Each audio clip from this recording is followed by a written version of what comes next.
My favorite way of helping people understand how to pattern clash is like if you use the same color palette, Yeah. you can pick like 5 different patterns and it's going to work because all of the It's all colors are different the patterns, same. right?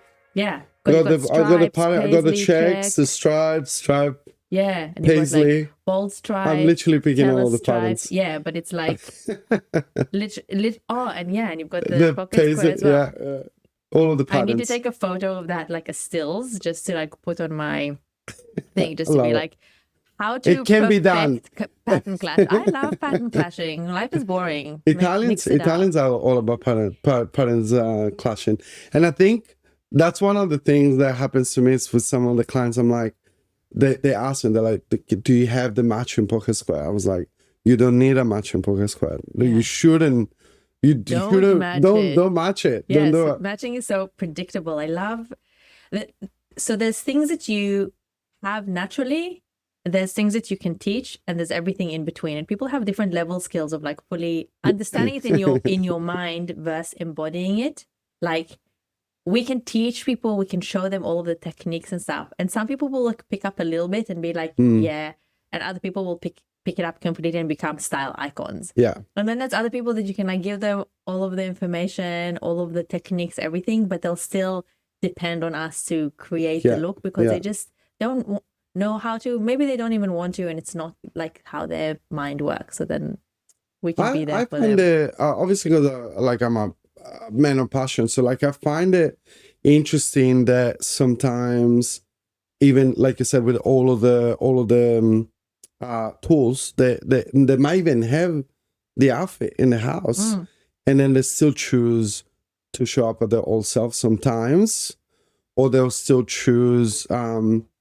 They'll still say it's too difficult, and I think it is a mindset. It's a block in the mindset. It's not nothing to do with them physicalness. It's like sometimes they might think, do they deserve it? Oh, do they wanna? So true. I think so. Yeah, I think you're right. I was in a wardrobe yesterday with a client, amazing client, been working with her for years, and she has an incredible wardrobe now. Like at the beginning when we started working together, everything was like potato sacks, and we've changed everything. She's got one of the best wardrobes I've ever seen. Like she also doesn't have budget restrictions, so we can get her the most beautiful things, no worries. And she still says to me yesterday, yeah, I have all the things, but I still like go to get dressed up in the morning and I don't know what to wear. I've taught her like all of the formulas. I'm like, this section is all of your basics. So you just pick like a basic top, basic pants. This section is all of your statement pieces. So you pick one of these.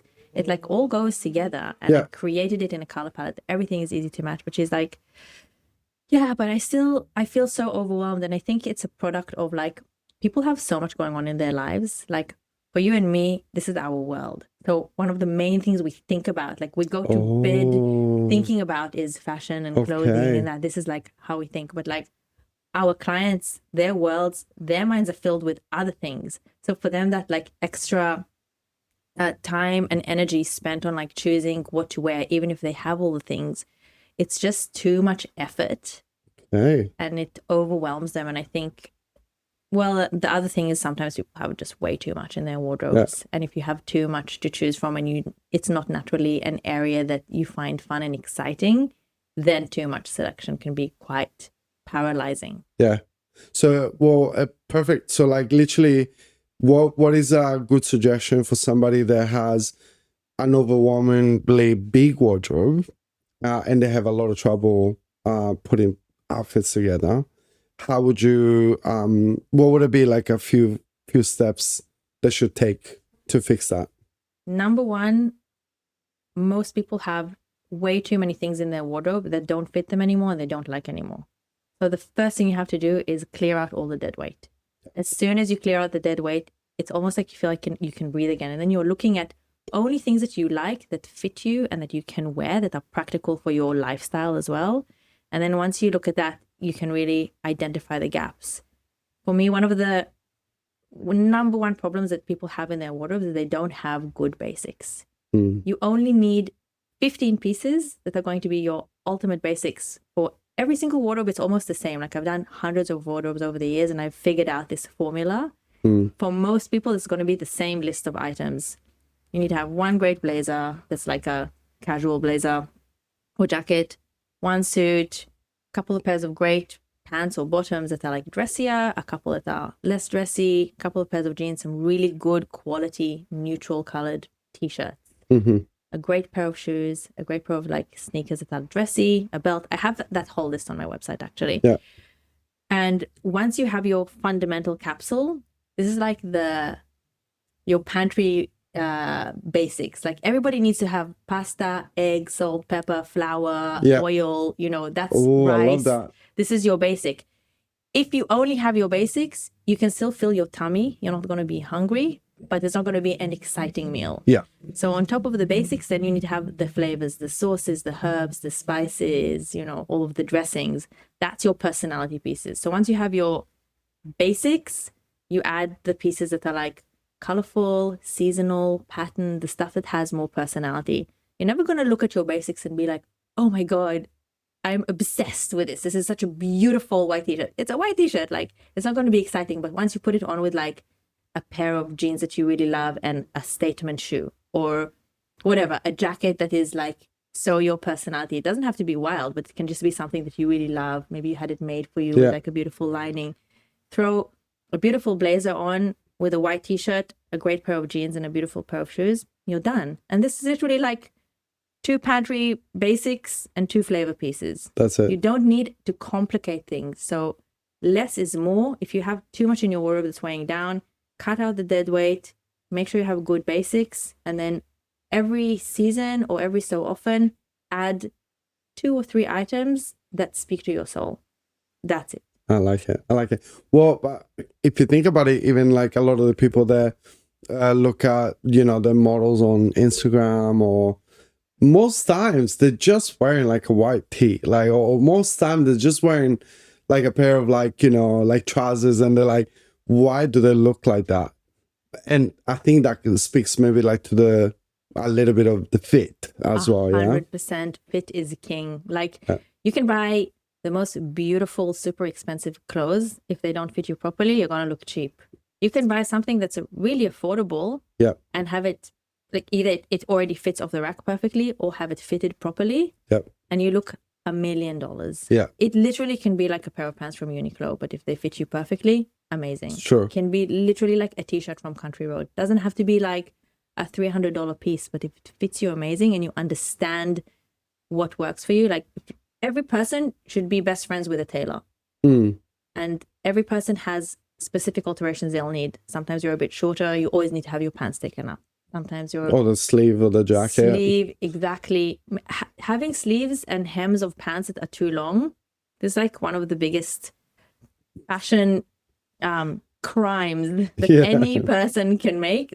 That if you change just that, will make such a big difference to you looking so cheap to looking like so well fitted. And then people have like various body types, and even within one body you can have different body variations. So with men who are quite fit, you'll find you'll have like really wide shoulders, really small waist, or really strong glutes and thighs, but really strong waist. So you have to fit for the strongest or widest or biggest part, and then have the rest tailored.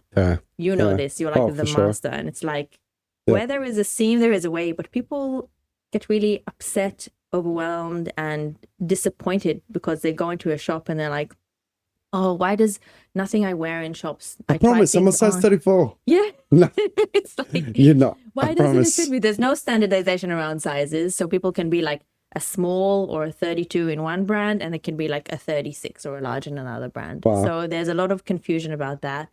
People don't understand that, like, when you buy stuff off the rack, most people, like 90% of people, don't fit off the rack. There's always going to be something small that if you fix, you literally add anywhere between like $25 to $85 of tailoring, but it changes from looking like a $5 piece to $1 million piece. That's right, drastically. It makes such a big difference. It makes a big difference to how you feel and how you carry yourself. People will literally stop you and be like, oh my God. Where is that from? I had this, I didn't know that was a USP. I didn't know, which who doesn't know is a unique selling proposition. Most of my clients, they'll come to me with the stories. They'll say, I was going to get coffee and I got like 2, 3 compliments, right? Yes. And I was like, yeah, well, like welcome to our world. Like that's what it is, right? Yeah. Welcome to looking well dressed. And Yeah. it's such a hype to like just leave your house in the morning and someone stop you on the street and be like, oh my God. What is that? Or Yeah. And first of all, I love the feeling that it gives you, like confidence and positivity. But what I think is beyond that, which I think is even so much more valuable, is the connection with other human beings and the world around you. Okay. Like when you're carrying yourself a certain type of way and you're wearing something that looks amazing and is so beautiful on you that it makes you feel so good, you become magnetic and people stop you and have conversations with you. You can be like in the supermarket, like at Coles buying eggs. You can be out on your way to a meeting. You can be at a restaurant. Doesn't matter what situation.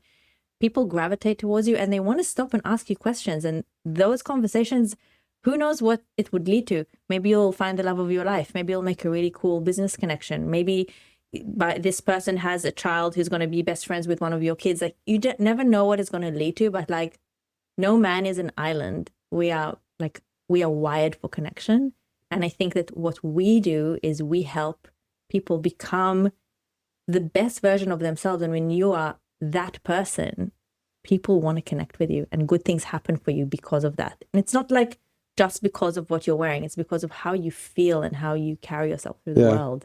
Wow, that's really amazing. I mean, as a man, Italian man, and my culture, I think that this magnetism for me has always been more of a I don't want to say a power play, but like a way for me to have a little bit of like a shortcut, right? Like a little bit of an advantage. An advantage. Yeah. But I do love like the way that you describe that is actually also the way that happen. So I really love, like, I'm gonna steal it. Like please. I love the connection piece because it's very true, and I think especially in a world like this where there's a lot more awareness around mental health, and there's a lot of awareness about the being lonely or not being accomplished, or you have all of the troubles, all of the problems. And then to hear like your definition was like very refreshing. It's beautiful. Like his connection is you and every one of us like seek that like connection with the next person.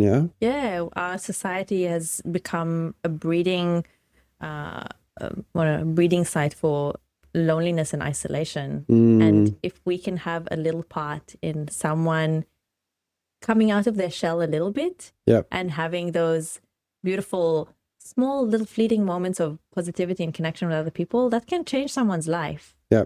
We literally, like, it sounds crazy that an industry that we are in is perceived as very superficial. It sure is. Actually, like, completely so internal, because when you are dressing from the inside out and you're dressing for like your personality and who you are and how it's a language, and it speaks without us having to actually say anything. Yeah. And when you see someone and they're so authentic and so genuine, and what you see is what you get, there's like this congruence between the inside and the outside, and it creates instant trust, because when you look at someone and there's a bit of an off moment between like what you think they're presenting and how they are coming across, it raises alarm bells. You're like, I'm not so sure about this person. Something isn't quite right there.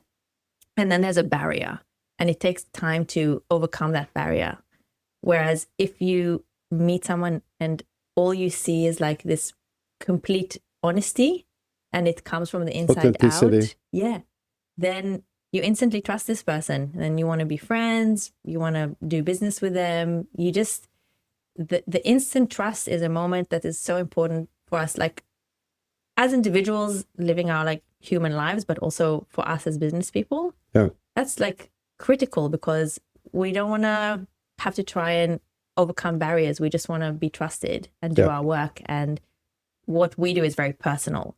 So trust is so important. I mean, I love it because again, like this is another insight that I thought I was seeing clearly, but now that you explained it the way that you said it, so it's about showing people like who we are on the inside, and that is like with the styling, with the clothes, with the colors that we use. This is something that I talk about, like in terms of show, like being able to show like your authentic self. But the way that you said it is great because again, you bringing down that barrier because of that trust into authenticity Yeah. versus I always whenever I speak about, I always talk about just the part of the equation of the person that's wearing the clothes and saying showing themselves for who they are, but then to finish the equation is that person that they have an impact to, that they see that they're authentic. Yeah. It's great. We as human beings, I've done a little research about this. There's a science that's called enclothed cognition, which is like how our minds work because of what we're wearing. That's one part. And then the other part is like, why is it that there is such an importance on the authentic part? And it's because our primal minds, like when we were hunters and gatherers, yes, we had a very split second to assess a situation and decide whether we are in danger or whether we're safe. And so this would, be a moment where like you're wearing your cute little leather loincloth and you're going to hunt a, big animal, or you have to keep your family safe in a situation. But how that has translated into our modern minds is that sort of first impression thing where we have like a split amount of seconds to decide about a person before they've even opened their mouth. That 93% of what we say doesn't come out of our mouth. Body language. And so our primal mind is seeing that only as like detecting danger or safety.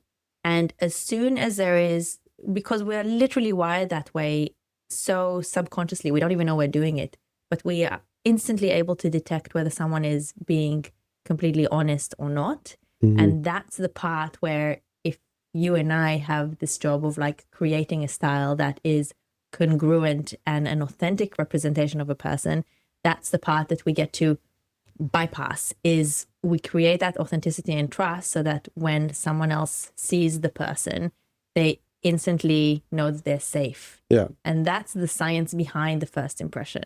I see. And I mean, why? So because I feel like this should be like common knowledge, but I don't think it is, right? But let's suppose for a moment that everybody understands that people would judge the cover by the book. People would decide if to do business or to trust you based on how you appear, right? So why is it so difficult? Like this is like from your experience and all of the clients that you had. So why, if for men and women, is difficult to like embrace this fact and do something about it, right? So do something about the style, or do something about like the way that they present themselves. And does it differ between women and men? That is such a good question. It kind of makes me think about what you were saying a bit earlier about it being a symptom of like potentially your mindset. And I think one really huge part of people seeking out our services is a moment where they decide to invest in themselves. A moment where they decide they're worthy, they have spent their whole life feeling or looking like something that doesn't quite fit or not feeling quite right about it. And they have this realization that they need to invest in themselves and do something to help themselves. They don't understand at that moment what a huge impact that's going to have, but it's a moment of self-value. And I think what stands in the way of so many people fully acknowledging and then acting on being their best selves is that feeling of not being enough, not being worthy, and that whole way of thinking. So when I will lose the weight, then I will invest in a wardrobe.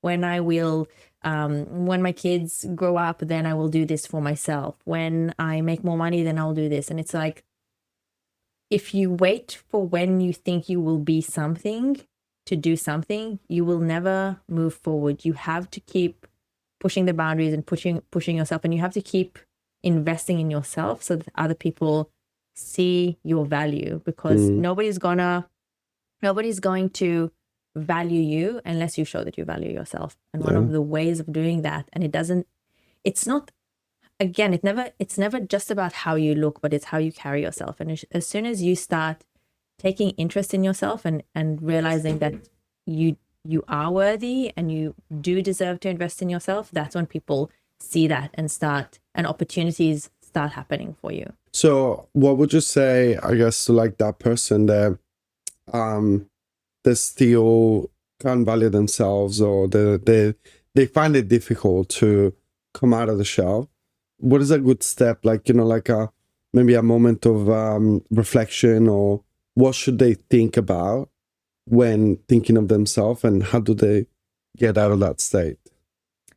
I think one of the things that I've been thinking about a lot lately about this and the kind of work that we do is that life is short. We don't have a lot of time on this earth in our little fleeting human lives. Every person, like, we are here. The fact that we're here is literally a miracle. And we have a purpose, and we are such freaking magical creatures as human beings. And if you're here, it means that you have a purpose. And if you're not doing everything you can to fulfill that purpose and be the magnificent person that you are, then you're wasting time. Like, life is short, and everybody that is here for a reason. So you have to tap into that. And that doesn't have to be anything revolutionary. Like, not everybody is Elon Musk. Even if your small gift is that you are really good at talking to people, and then people love telling you their problems. I don't know what it is. It can be something that seems so small, but it can change someone's life. Just be your best self. Literally, like, that's all we're here to be. Yeah. I think, everybody's got their own different reasons. I actually remember curious to hear about what was that pushed you in this direction in life. Like, why, like, where does this passion come from? I can tell you from my side, I think it was about, like, growing up, I was moving around a lot, like, going. My dad was working in a bank in Italy and in the 90s. So, like, it was, moving all over. So for me, it was a lot of start again every year in a different place, right? And because of my character, like, I think at the time I was like a lot more feisty. Like, I'm only child, so I almost didn't understand the politics, like the social norms that make you accepted, or that make you. So every year in every school, I would have, like, by the end of the year, this fame, like, as the kid that's like a bit weird, or like, or very, like, too emotional, like, that's how it was. So then for me, through the years, and then this is like, teenage years, that's when I started putting a little bit of attention and understanding. It was about, how do I control the impact to the people that I had around? So I was 14. I moved into yet again in a new school. And then I remember at the time, it was like, I just like went to, like, I was in Florence. I just went to the markets. Like, I didn't go to, like, fancy places. I'd redone my whole wardrobe, and I started school with new clothes, right? And then everybody was like, wow, this kid, like, he thinks there's, like, in a fashion show or something. But then the real reaction was that I started become a lot more accepted. Like, people wanted to be my friends. I was starting to get, like, this attention. So I think, obviously when you're 15, 16, like, you don't do it, like, on purpose, but that's what it was. Like, I understood at a very early age that you can have an impact and control how you're perceived. So when I grew up, then, you know, when I moved to Australia, I think one of the big things that I had, like coming from Italy, where I was, you know, top of my level, like professionally, and you know, like I was seeked out, and people wanted to be my friend, and so on. Then I came to Australia. I had the heavy accent. You know, like I was like fresh off the boat, Starting off again. you know. So, and I noticed that I was treated very differently whenever I was embracing my quote unquote elegant self. Like, it doesn't have to be a suit, but like I'll put on a jacket, button shirt, and you know, people would talk to me differently. So then that was again another moment when I was like, okay, so it doesn't matter that I have an accent, doesn't matter that I just moved into this country. Just the mere fact that I'm presenting myself in a different way, people treat me differently. Absolutely. So, and that was again, like, I guess a second time where like I understood the power of presenting yourself. So because of that experience, the first time around, it was about confidence. So when I was 14, 15, formative years, and then all of a sudden the girls will go out with me, or like the guys wanted to hang out with me. So then that was confidence. It's like, oh, okay, like I can be a very different person. I can be super confident. And then when I came to Australia and you know, embraced this styling part of me, then it was about control. So you can control whatever it's in your control, you can. So you can control the way that you're perceived. You can control the way that people address you and treat you.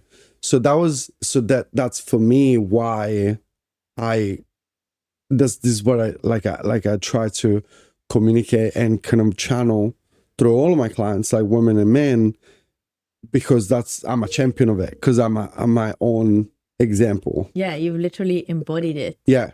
So for you, what was the moment, like, I guess, in life where you felt that you were really like making a difference in people's lives, or was it something that happened to you? Yeah. If you want to open up about it. I will definitely tell you. I just want to reverse back to what you were saying about yourself.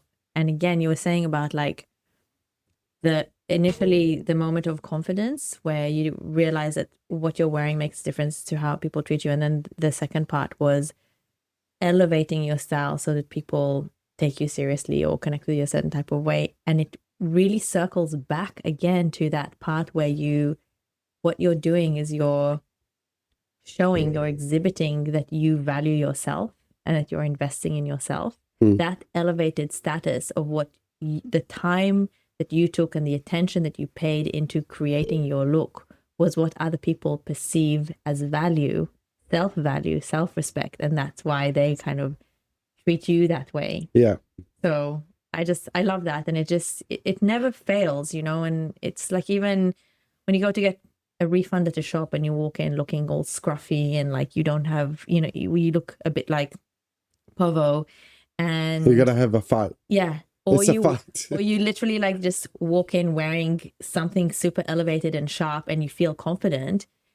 You don't have that barrier to get through. People are like, oh, okay, this person we're going to take them seriously. We're going to respect them because that's how they treated themselves. I just think there's so much value in people understanding that it's not so much what you're wearing, but it's how you're presenting your self-value. I like that. Yeah. Yeah. So I have a couple of, you know, because over the years, so many people have asked me why I ended up doing what I'm doing. So you have to kind of dig deep to like, what's the real reason behind? Yeah. I have this memory. I was probably like maybe 9 or 10 years old. I grew up in a tiny little rural area in Israel, like farming, agricultural, didn't even have a shop, not even a grocery store, nothing, like literally the equivalent of the outback. Yeah. And there's this moment where I'm riding my bicycle with my best friend, Dana, and we're riding through the streets and we're wearing these like tiny little cute halter neck tops that we made with my mom's sewing machine. And I remember just feeling so happy that I was wearing something that nobody else has because I've custom made this for myself. Okay. So this is one sort of core memory that I have about having this sort of joy and pride in having something so unique that is just for me.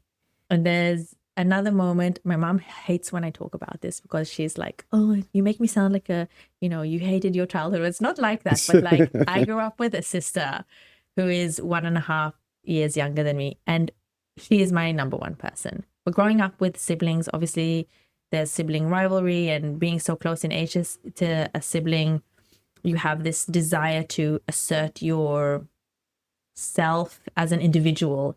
And one thing that parents love doing to kids that are like close in age, or even just any of your kids now, super trendy, is to dress them in like matching outfits. Yeah. And I have this memory of being really like quite annoyed at my mom for dressing me and my sister the same, because I wanted to be just me. I didn't want someone else to be like me. Yeah. I was so protective over my own individuality. And I think maybe these two like contrasting moments of like being super frustrated at someone else looking like me compared to being super joyous about wearing something that is so completely just mine made me, this is where I think the beginning of my journey of obsession with individuality was. So it's not that I'm necessarily so passionate about fashion. It's more that like obsession with like, how do we create an individual style that feels so completely just you? And then my, I think, penny drop moment was when I came to Australia. Just rewinding a minute, I always had a very rebellious style. So I always wore things that were like different. Anything I bought, I modified, I chopped, I cut, I added things. So it was very like, even if I buy it off the rack, I will modify it in a certain type of way or wear it in a certain type of way that will be rebellious. And even all of my friends from school remember me that way, always a bit different. I wasn't very popular, by the way. So when I say all of my friends from school, like, two. The people that know, the people that knew you. Yes, it was super unpopular, I think. But then when I came to Australia, I was sitting in Queen Street Mall, and this is early 2000s. So this is the era of the muffin tops. Do you remember? Oh, yeah. Low cut jeans and like low-waisted. Yeah. Whatever extra. Oh my goodness. Yeah. And this was like a trend that I think was just like so criminal for women. Like, poor ladies, we're just not built to wear low cut. I mean, it was, Britney Spears could pull it off. That's Christina Aguilera could pull it off. Yeah, anyone who looks like a goddess. So and everybody thought that they looked like that, but they didn't. And I was sitting in Queen Street Mall, and I was just people watching. I guess I was waiting for something. And this girl walked past, and she was, a voluptuous woman. And she was wearing the, most fashionable, trendy jeans, low cut. Super low. She was wearing visually everything that was trendy and socially acceptable, but she looked so uncomfortable. She was like pulling her pants up, and she was like sort of spilling over the waistband. And I could tell that like she was trying to wear something that's going to be super cool, but she was not feeling good. And all I could see was this awkwardness and discomfort. And I remember thinking in my mind, I wish I could just take this girl by her hand and walk her into a jeans shop and show her a pair of jeans that would be so beautiful and flattering on her. And they wouldn't be trendy, but they would make her look so good and confident that she would look good anyway. Yeah. And shortly afterwards, I guess that kind of got my wheels turning. And I remember my mom saying to me, okay, well, what are you going to do with your life? Do what? Because I was in my early 20s then, and it was time to make some decisions about what I was going to be.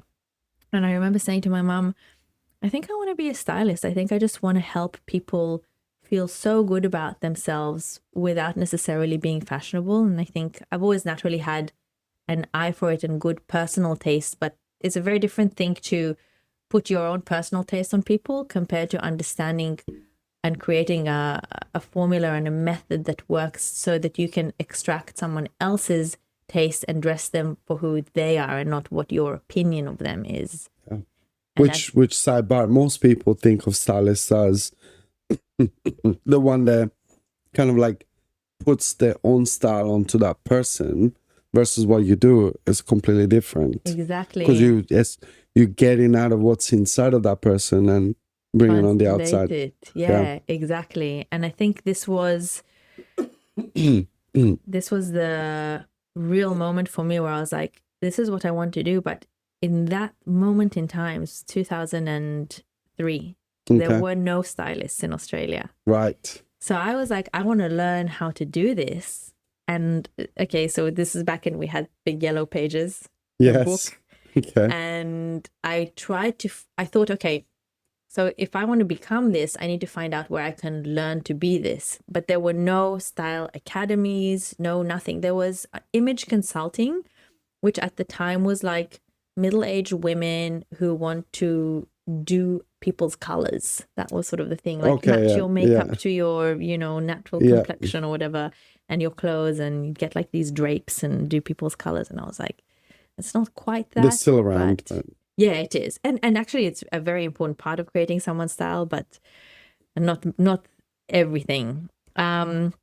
Anyway, I opened the yellow pages and I started calling up these people who were image consultants and saying, if you were going to hire someone into your business, where would you want them to study?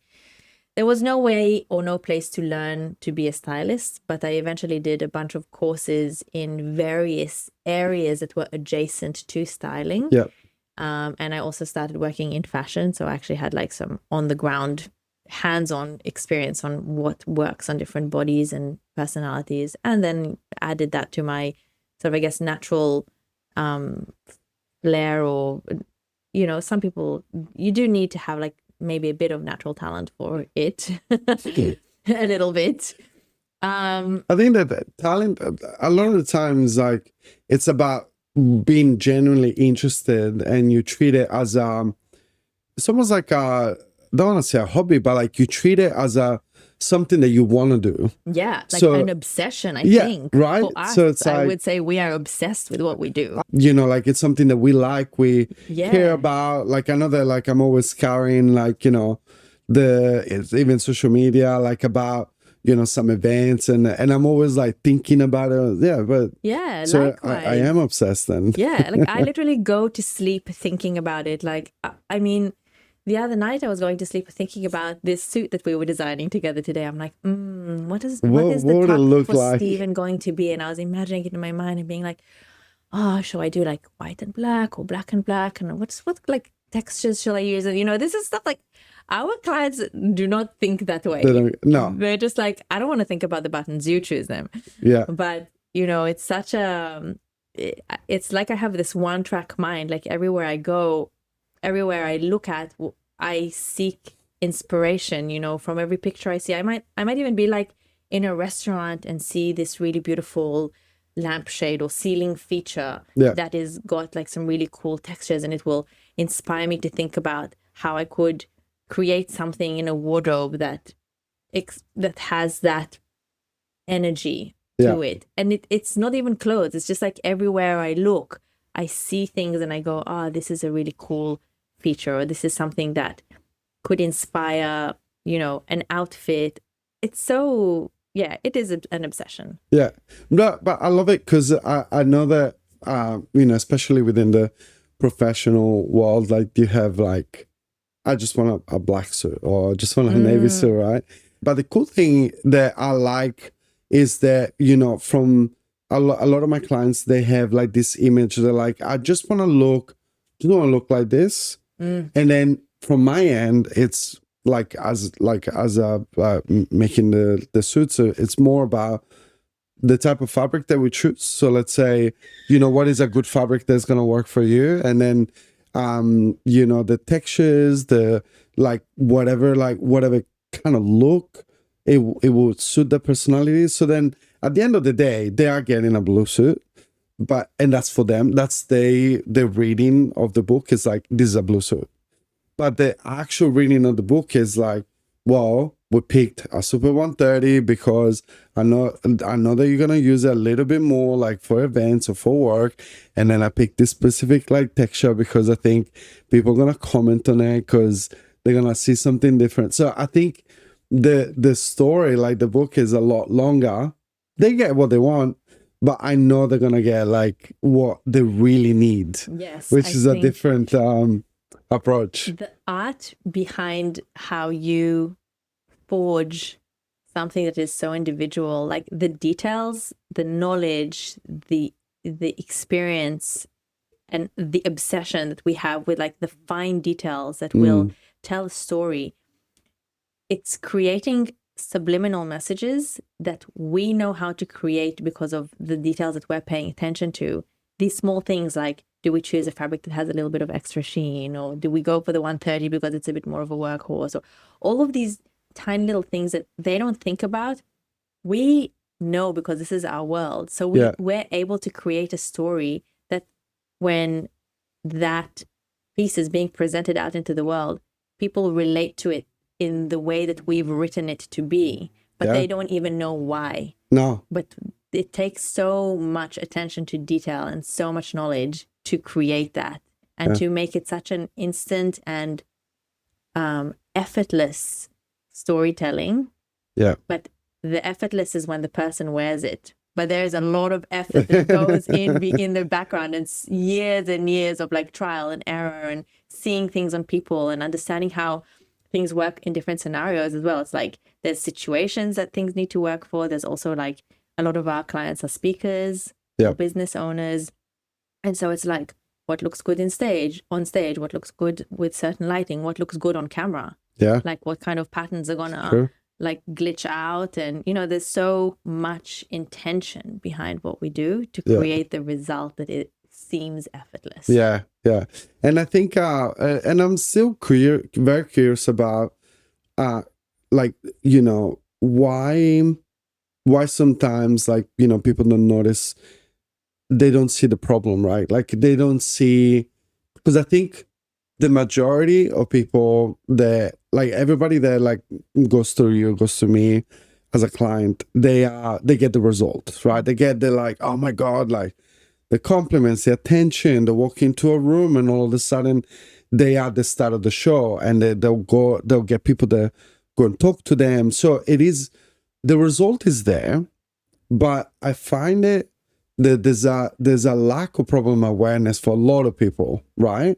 So because, and then I'm interested to hear your take, but the problem awareness is, let's say I'm a speaker, I am doing what I'm meant to do, but they're not aware of the fact that if they go on stage looking like a mess, they won't be taken as seriously. So they diamonds in the rough. So like they know what they're talking about. So these people are like, you know, they have like 10, 20, 30 years experience. They know what they're talking about. But they'll jump on stage and, you know, like the show will be untucked, or like I know that like recently I've been to into a very big event in London. It was like a women changing the world event. Cool. And in the whole room there was, you know, 200 women, and you could literally count on one hand the ones that were stealing the attention or like getting the right type of attention because they knew how to present themselves. Literally. Yeah. And some of these women's like, because I know like even because obviously I have an eye for it, so I actually know where they got the outfits from. They're not expensive, like just normal, right? But they knew, they're like, well, you know, if I'm wearing this color, if I'm wearing this fit, if I'm wearing my hair this way, if I'm wearing the pants this way, or the skirt, or whatever it is, they knew they will get the proper attention. But then in a room of 200, there was another 190 women. They had no clue on how to present themselves. And even though this was an international stage, London stage, women all around the world, they lost credibility to a lot of people. And then if to that, you also mix the fact that if you're not confident, if you're not feeling like at your best, you might make mistakes on stage because you're thinking of other things. You're not focusing on what you have to say. You're thinking, oh, you know, the shoes are coming undone, or whatever it is they're thinking about. So knowing this, like, especially for your both women and men, they are your clients. Like, why do you think there's a lack of problem awareness, and why do you think why do you think it's so hard for some of these women and men to admit, that they need help? Oh, so many golden nuggets in there. One thing that I have become so aware of in my work is that you don't know what you don't know. You can be working with people who are like absolute geniuses, experts in their field, but they're experts in their fields, right? So maybe their field is business, medicine, agriculture. Like, we work with people like across so many walks of life.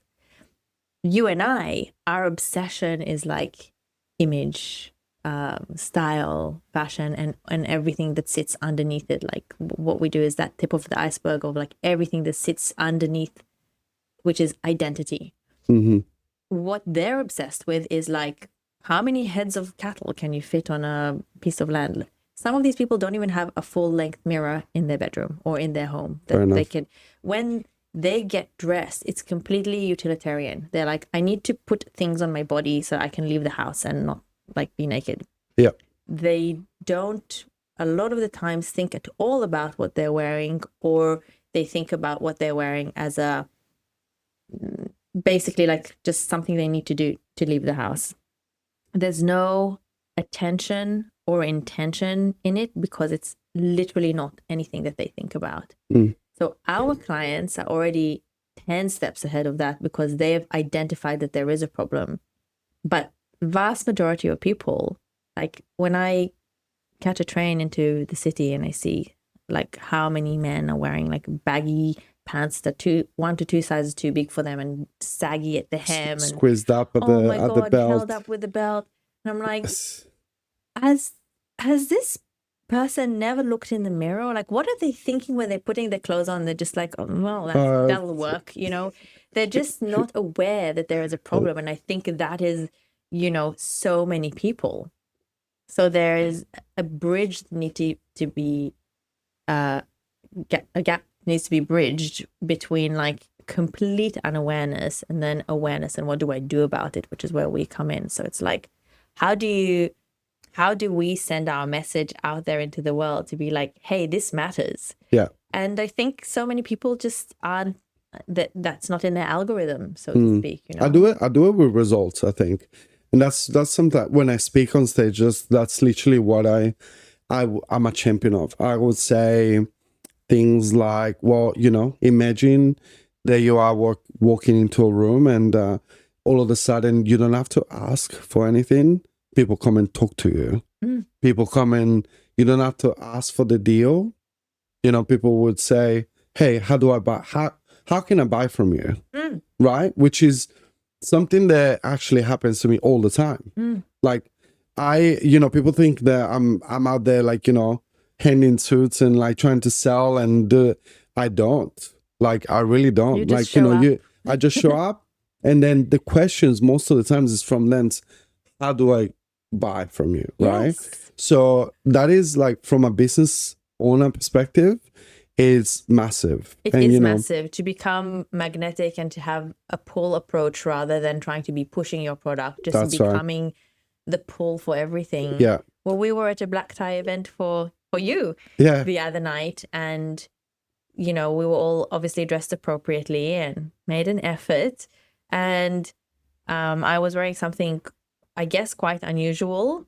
Yes. Maybe. Yeah, I loved it. Yeah, it was very cool. And I just had people coming up to me and asking about it. And then one of the people at my table was like, I've been sitting across from you this whole time and I'm like obsessed with what you're wearing. When can you style me? Like, just because she was like, what do you do? And I'm like, oh, personal stylist. And she's like, dress me, please. Yeah. It's like, if you just, it doesn't take a lot for us to just show up, with intention. And then people are just like, what do you do? How can I have some of this? That's it. Yeah. So I think, that's number one. The result is like either in business or in sales or, like you do have something that changes people's lives by you cutting the legs out of your product or out of whatever you have, your service, if you don't show up in a way that that sparks interest in people. That's right. Right.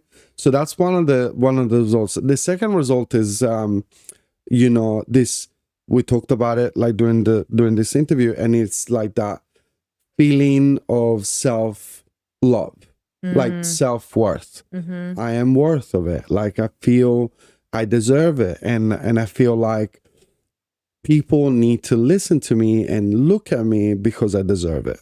Absolutely. So that one is that was definitely, it's one that speaks to the people that they're a little bit more reflective and introspective, and they think, you know, they think that they still haven't had their break, but sometimes like it's not just about what you know, it's about how you present yourself so you can get your big break. Oh, this So- is so true. So, you know, like you get, like, I think those two results alone are very big. But then the third result is there's self-love, and then there's that energy that you bring into the world. So I think, you know, presenting yourself and feeling your best self, it's almost like, I always describe it as a tipsy feeling where you like everything works out for you. Everybody says yes. Just being in flow. Everybody works out. Everybody wants to talk to you. Everybody wants to be your friend. So it's like, and I think if I had to connect it to what you said before, it's probably like that connectivity part and that connection, that human connection. So I think that will be my way to like telling people, you know, you don't have to be aware of the problem, but what if you walked out the door and you had this sense of self-love, self-worthiness, you had this flow, this state of energy where people say yes to you, they want to be your friend, they want to connect with you, and on top of it, if you have a business or something to give and to sell, that's something that actually changes people's lives, you get the right type of attention and people can't wait to do business with you. Exactly. I'm just like, yes, and this is our religion. And one of the words you use, which I think is like so critical, is energy. Yeah.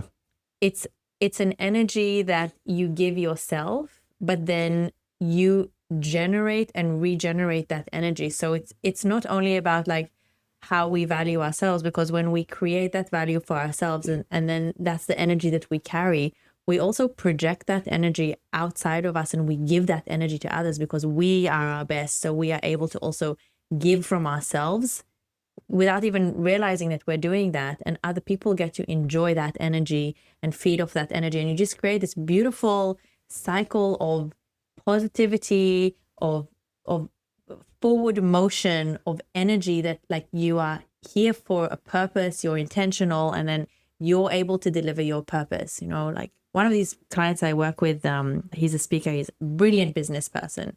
And it's one of my favorite makeovers of all times, and it's on my website as well. He used to dress like just like a banker, like super, sorry, no offense to any bankers, but super boring, just like your classic like blue check shirt, beige pants, invisible glasses, very clean shaved, and you know, very classic hair. Like nothing about what he wore said anything about his personality, because he's like this super outgoing, creative, very original business person. And what he said to me about his makeover is, when he used to do presentations for many years, he was a business person, very successful. He would do presentations, and at the end, nobody would ever come up and talk to him. No. He was like, What? so many people, the feedback that he got was he was very unapproachable, and people thought that he was very arrogant. Okay. Then we did his makeover, and I completely changed everything. Changed his eyewear, changed his facial hair, gave him clothing that was like creative, fun, colorful, patterns, because it suited his personality, because he was creative and energetic and a very natural person as well. So we created a style that was really approachable. He started doing presentations and he was like, Elle, it's like flies to shit now. Like I finished a presentation, Just, like, people swarmed. are waiting in line to speak to him. Yeah. And that is the piece of like the energy and the connection, is like, this person was presenting to hundreds of people and nobody would come up to him. That's the whole point of the presentations. Right? And then now he had this makeover and he do a presentation for like maybe less people, but everybody wants to speak to him. And you were saying before, and it's something I really picked up on, is like attracting the right kind of attention from the right kind of people. So when you show up as yourself, maybe a lot of times people are afraid to show up as themselves or be as shiny as they are because they're worried that it's going to turn people away. Polarize. That's fine. If people are turning away from you because you present a certain type of way because of that's who you are, they're not meant to be in your life anyway. That's right. Let them be. Let them go, because the people who are meant to be for you because of how you are being so authentic are exactly the people who need to be there. That's right. That's right. Now, I want to give a little bit of value to like everybody who's listening to this, because I think the cool thing that we've done today is for people to understand, like the way you look is not so superficial. Like it has like so many deep and meaningful reasons. But let's give a little bit of value in terms of like some tips. So let's start with women, because I think it's going to be a big one. So different body types, what should they do? Like, what should they think when looking in the mirror and, to help themselves, and look better? So let's say, for example, like do you reckon, I think it's similar to men, yeah? So like you have like the rectangle, the Inverted, triangle. Yeah, triangle, inverted triangle. And then for women, you also have like the very small waist and like, how would you call that? Like clessidra. Yeah, hourglass. Okay. I was thinking, in Italian. I like yeah. that. I was like, clessidra. And from now on. So you got the hourglass. So, and probably let's relate to what they can find in the shops. So like most times they'll find this oversized look. What is a no-go? So oversized, I would say off the bat, probably like rectangle and square. Let's demystify the body shapes. So Okay, so let's women do it. Let's do it. women get, and men, but mostly women get assigned either a shape, Okay. a geometric shape, or a fruit. You're fruit, you're a pear. You're an apple. You're a banana. What can be quite confusing when people have to look at it that way. There's very like limiting rules, but behind all of that is the rules of scale and proportion.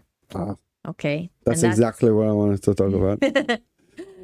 And so if we remove the fruits and the shapes and we think about scale and proportion, one really good piece of advice I can give to someone is to create harmony in the way we dress. We need to match the clothing that we wear to our own natural proportion. So if, for example, you have a very small frame, choose things that are smaller in proportion to that. So we want to match what we're wearing to our own natural proportion. So for example, if you're really small, things that are going to suit you naturally are things that are more delicate. So if, for example, I have quite a delicate frame, if I wear really big chunky shoes, that's going to be off harmony. Yeah. It's not going to be harmonious. Or really big patterns or really chunky fabric. So anything that's heavy and big in scale is going to swallow me up.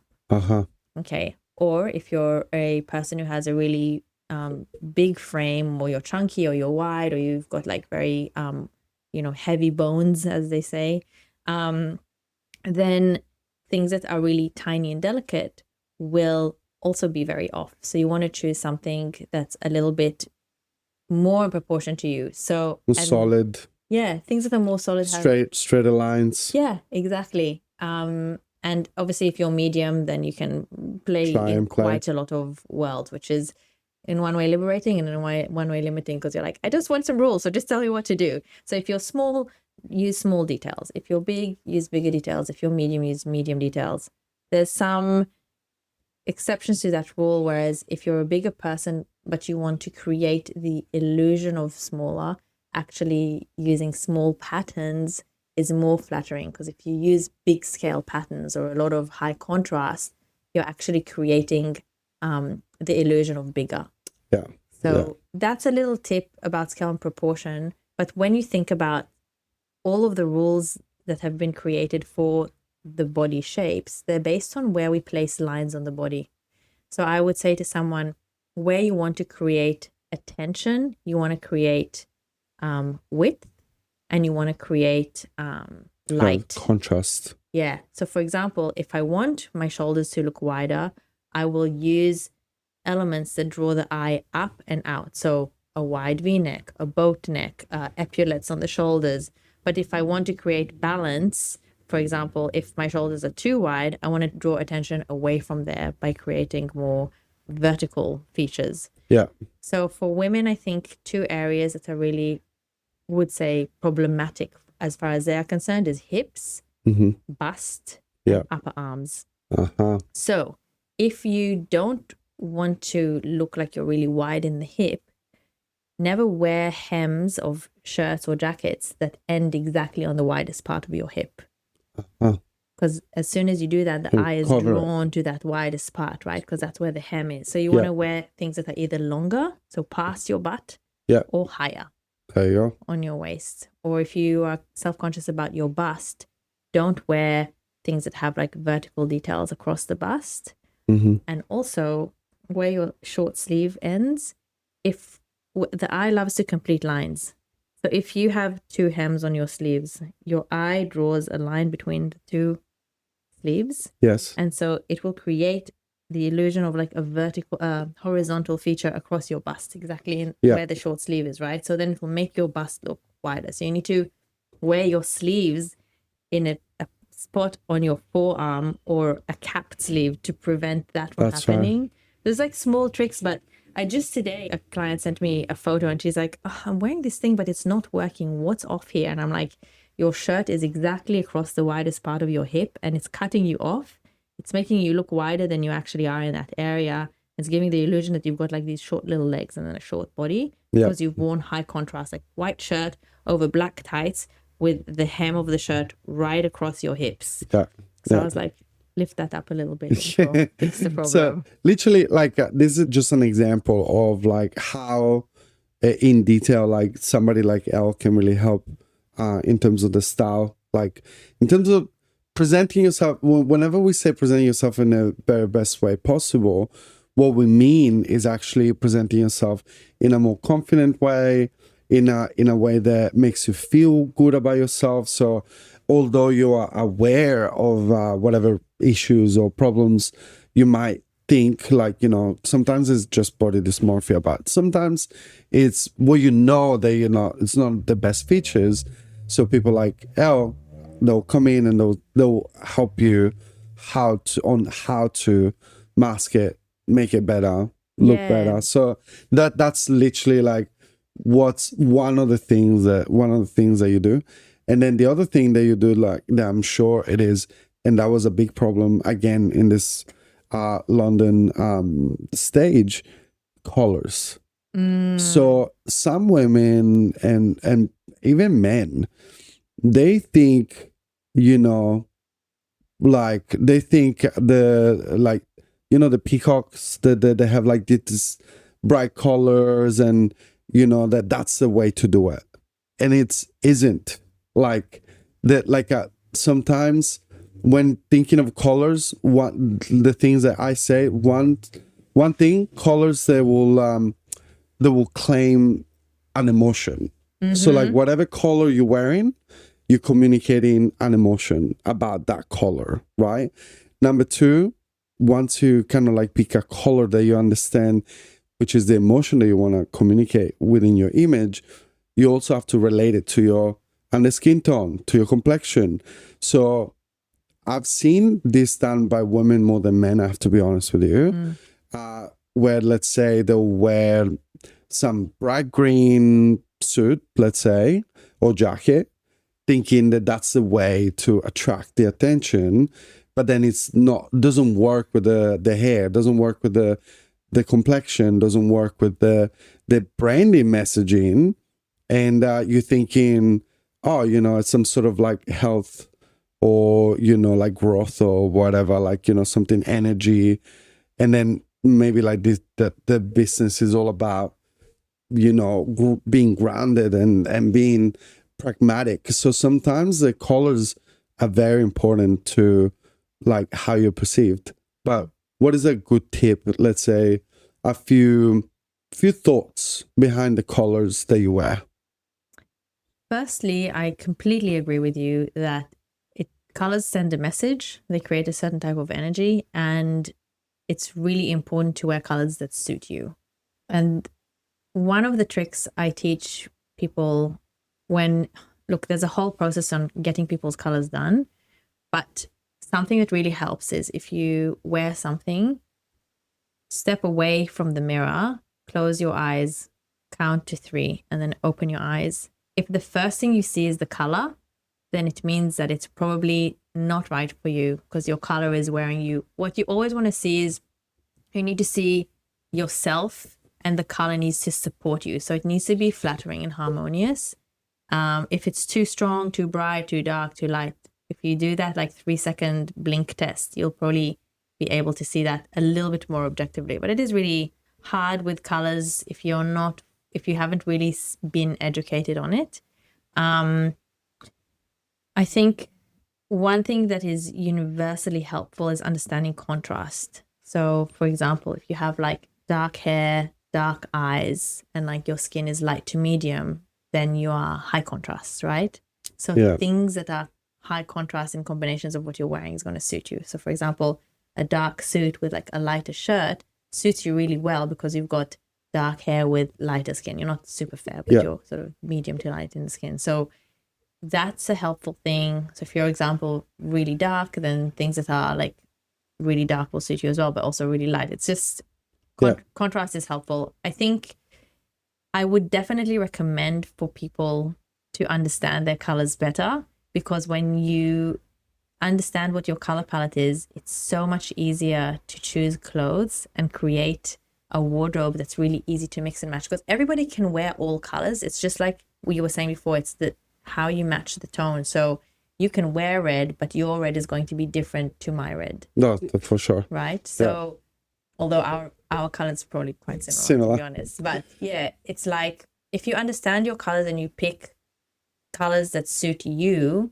by default, your wardrobe is going to be really easy to mix and match because you've chosen colors that are all an extension of you. So everything's going to work with you and everything's going to work with everything else. Yeah. So it's actually a really good way of eliminating mixing and matching, creating outfits problems. You can just like easily do it. I think like what you're saying there is very, very important. And like if I understand correctly, in your wardrobe, you gotta have colors that work with your complexion, with your under skin tone as well, and works with the contrast level like that you have in basically in your face. So it's very, very good to know your colors. So you wear, you can mix and match, number one, but number two, you also wear things that work well with you. So like the colors is very, very important. And then before we talked about we talked about fit in a way, like there's rules like based on the body types, but at the end of the day, like, and this is like maybe the Italian in me, I mean, like the rules are there, but to give you like a little bit of a road to walk, guidance, but at the end of the day, like, I mean, like you gotta experiment, you gotta have fun with yourself, like, yes, you know what I mean? Like, if I have to think back to like all of my experiences, like it's sometimes they work, sometimes they don't. Bruno, you just have your fun. 100%. This is the don't thing. take yourself too seriously. Exactly. And I say this to every client. Like, you were asking me before about rules and what's useful and stuff. And it's like, one thing I always say to my clients is, I'm going to give you all the rules. Yeah.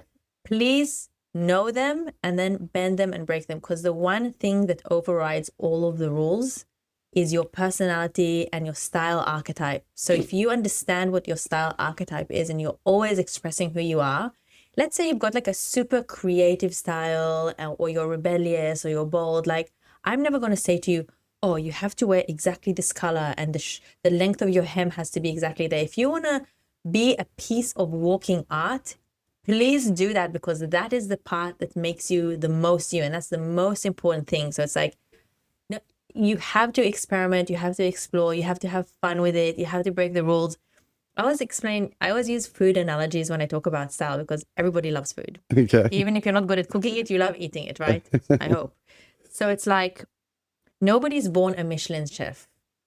And nobody's, some people are like a bit more talented in like putting flavors together, but nobody's, come out of the womb and knows how to, make the world's best pasta or do a beef ragu. Like, you have to look up recipes, try them out, figure out, basic kitchen skills, like how to boil water before you put the pasta in, all of the things that Salt the water, because nobody does that. Salt, so much salt, too much salt. And when you think you put too much in, put more in. And it's like, to become proficient at anything, you have to practice. You have to try. You have to fail. You have to try again. Like, I have definitely done some very questionable things with my style over the years. You've seen it. Nobody has seen but look, there are photos on Facebook that will show. You're just like, oh God, that was a moment in time. And you have to explore. And if you don't do that and have some fun with it, like, you're not going to create a style or a feeling of knowing what you love and what you don't love. You have to be a little bit courageous and just get out there and do it. What's the very worst thing that can happen if you have a little style faux pas? It's just one day out of 365 days. Someone looked at you and went, oh, what a clown. Okay, whatever. Like, next. It's not a life and death thing. Just have fun with it, enjoy it, and explore all the different parts of like who you are. Your personal style and your archetype is the number one thing to understand and enjoy and own when you are creating your style. After that, all of the rules, like, good to know, so that when you try something on or when you purchase something, you have knowledge to go, okay, I'm making an educated decision. This is probably not the most flattering on me, but I love it so much because it expresses something else. Or when you are choosing your fundamental pieces, your wardrobe basics, I think that's important to have good fit and good, adhere to the rules on that. Everything that's the personality pieces, the flavor stuff. Yeah. But I think, this is, I want to like close it, but like, it's so interesting. It's like, the one thing that I notice is a lot of people, they have too much flavor, I think, in the wardrobe. So like, so much so that they cannot put it together. Correct. So I think, because I know that like a friend of mine was like, like, come and check out my wardrobe. I was like, it's a mess. Like, it's too much, right? Basics. So I think sometimes it's important, like, it's very important to understand, that those pieces are meant to be like the standalone pieces, and then you have to, like you were saying, like literally what you were saying at the beginning. I don't know why I repeated it, but no, but it's actually it's a really good way of identifying what one of the biggest problems in people's wardrobes that I see is, and that's, they have all of the sauce, all of the flavor, all of the herbs, all of the spices, and no pasta. That's right. Your wardrobe is going to fall apart if you don't have the pasta underneath. You need to have your really good, slightly boring, fundamental pieces. Yep. And then everything that you have that you love, that's the flavor pieces, you can add in. That's right. But the number one problem that I see in wardrobes is not having good basics. And so for people out there as well, like, because you talked about archetypes, what are what is an archetype? So an archetype basically is a specific look that has key features, and each one of those looks is correlated to a group of personality traits. So in my formula, there might be different people who work differently. My formula, there's 6 different archetypes, and each person is a combination of different archetypes. The archetype formula is like the blueprint of your style. I think what happens is when people try to go and create a wardrobe and a style and they don't have their archetype, it's like trying to go and build a house without a blueprint. You need to understand, what are you creating and what are the key features so that you can go and create it. So when I create someone's style archetype, we look at, they take a whole bunch of personality traits, and each group of personality traits correlates to a style, and then you will be a combination of those styles, and the ratio is defined by how you scored in each one of the personality traits. And that formula is dynamic. So for example, the 6 archetypes that I work with right now are classic, which is like your James Bond, the tailored, clean lines, timeless, elegant, chic. Natural, which is your sort of more casual style, jeans, t-shirts, linen, natural fibers.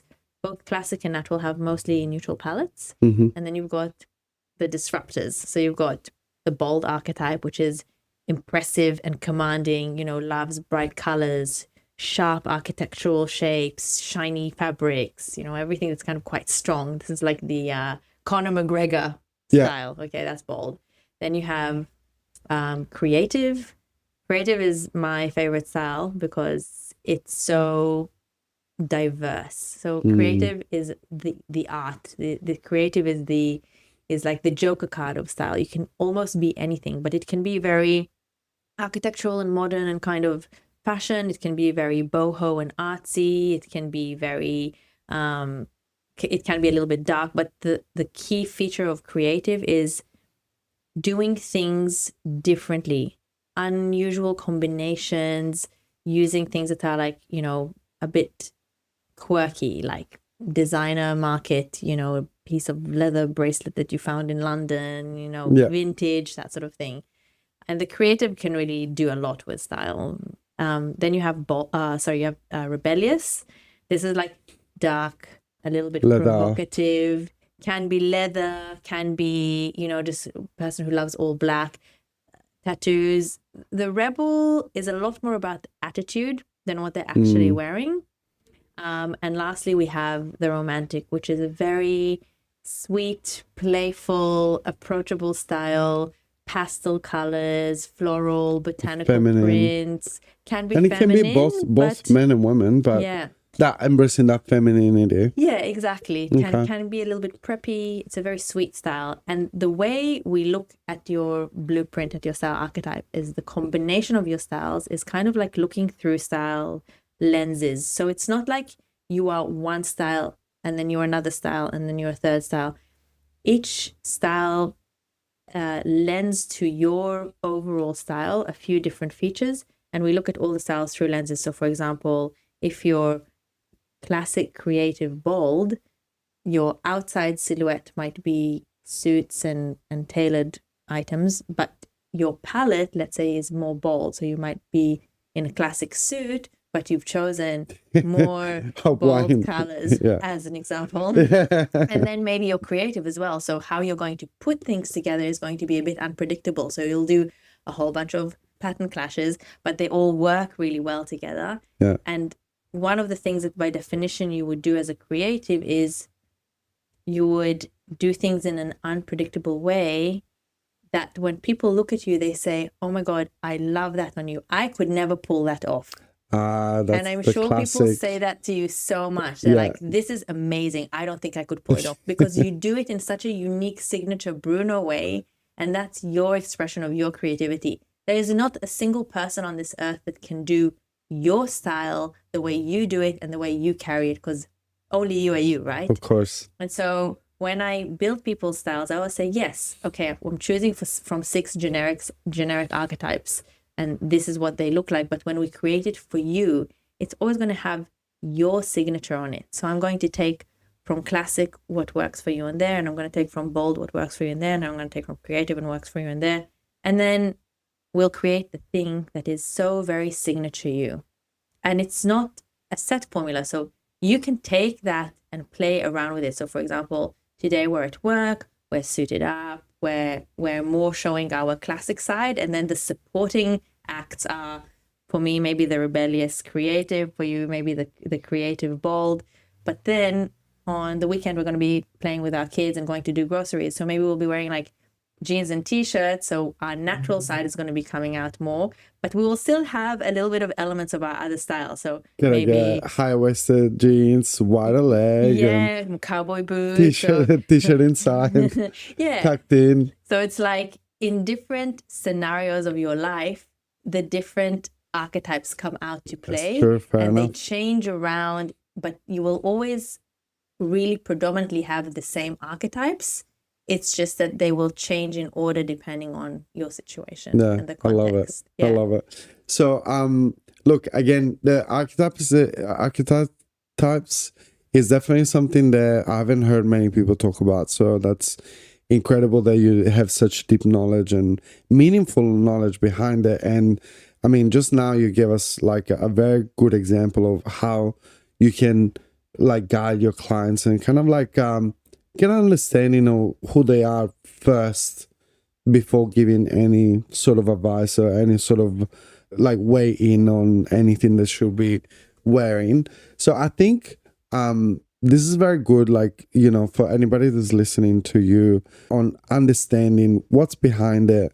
Why do you need to, I think that's what we learned today. Like, why do you need to think about the way you present yourself? Why is this so important? And, you know, understanding that the way you present yourself, it's ultimately it will show up in your energy. It show up in your connections with other people, like a connection in the world of business. Yeses, you know, people that want to do business with you. So I think it's very important to. I think we showed a little bit of this world, and obviously you work with Elle, and it's like everything is done for you. So this is like, that's the model. It's done for you. Like they just have to talk to you. They can just like reach out, DM. I imagine like you're the one behind the DMs. I know that you answer the DMs on Instagram or Facebook. Yeah, email, definitely. Email. So like I think all you have to do. There's a big reason why I wanted you to be part of this interview, and it's because we met. We won't say how long ago because we don't want for people to know how old we are. But we met a while back, and you know, like I think I saw you grow like through the years, and I saw you like, you know, like this beautiful passion that you have, like this amazing care for all of your clients. We had a few clients in common, sometimes by chance, sometimes because we chose to work together. I think it's really incredible to see, like, you know, how beautifully you change people's lives, and these are people that I like, they are in my life as well. So that's like, I cannot be there cannot be a bigger champion than me, like when talking about you, because I really see it. I've seen it like in real life, and I've seen the big difference that you make in people's lives. So I was really looking forward to spend time with you and share a little bit of your knowledge and a little bit of your passion, because like you said, a lot of the times people think that it's very superficial, but I definitely can see from this conversation that there's very little to be superficial, and a lot of care. I think you put a lot of your heart in what you do, and it's just gorgeous to see. Oh, thank you. And likewise, it's been, since we've known each other, it's been amazing to see your journey as well. And you've gone from strength to strength. I mean, you're now like on international stages. So it is really just so lovely to bring my clients to you and know that we have the confidence that they're gonna get something beautiful, that you also like care so deeply about what you do, and you are so good at it, and you know your stuff. And I know that we work well together because we understand how each one of us brings their skill set to the table, so that together we can create some literal magic. So thank you. And I'm so excited. We've got a couple of things in the making right now that I'm I can't wait. But thank you, like Elle, like if I mean, there'll be links and everything, but if anybody wants to reach out to you, where can they find you on social? Or website is probably the best place. Which is ellavon.com, ELLELAVON.com. My Instagram, which is Elle Lavon Stylist. Great. And those are the two main places. Obviously, you can just also slide into my DMs and just call me. And I think please do, guys, because like Elle, like I think you might at times look, it might be intimidating, but you're not. You're not. She's the best. She's the best one to work with, and you know, all you have to do is just like send her a message, an email, a DM, and she'll be revolutionizing your life. Oh, thanks, Bruno. Thank you so much for being with us today. And yeah, I mean, like we'll probably post it online. We'll see the results coming Yay, up. hopefully. Thanks, Bruno. Thank you.